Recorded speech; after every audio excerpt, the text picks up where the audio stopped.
Welcome to our channel. Today we how to connect Canon step by step clearly. To connect your Canon camera, start by gathering all necessary equipment.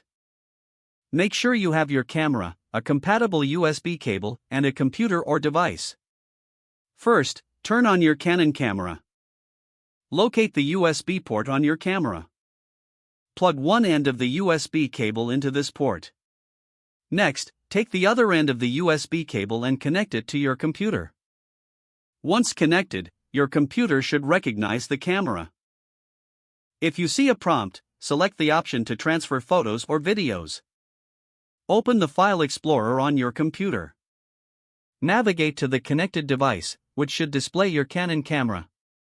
Browse through the folders to find your media files. Select the files you wish to transfer. Copy the selected files. Paste them into your desired folder on your computer. After the transfer is complete, safely eject your Canon camera from the computer. Finally, disconnect the USB cable from both the camera and the computer. Your Canon camera is now successfully connected and ready for use. If the page does not load, refresh the browser or try again in a private or incognito window.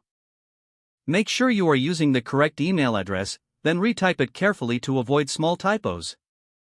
If your password is not accepted, use the reset option and create a new strong password you can remember. Check your spam folder for verification or security emails, then complete any requested confirmation steps.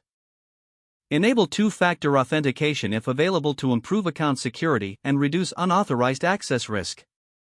After signing in, review your profile details so your contact information and settings are accurate and current.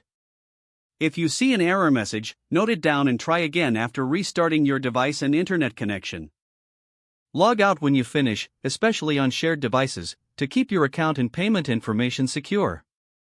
If the page does not load, refresh the browser or try again in a private or incognito window. Make sure you are using the correct email address, then retype it carefully to avoid small typos. If your password is not accepted, use the reset option and create a new strong password you can remember. Don't forget to like this video and subscribe to our channel for more step-by-step tech guides.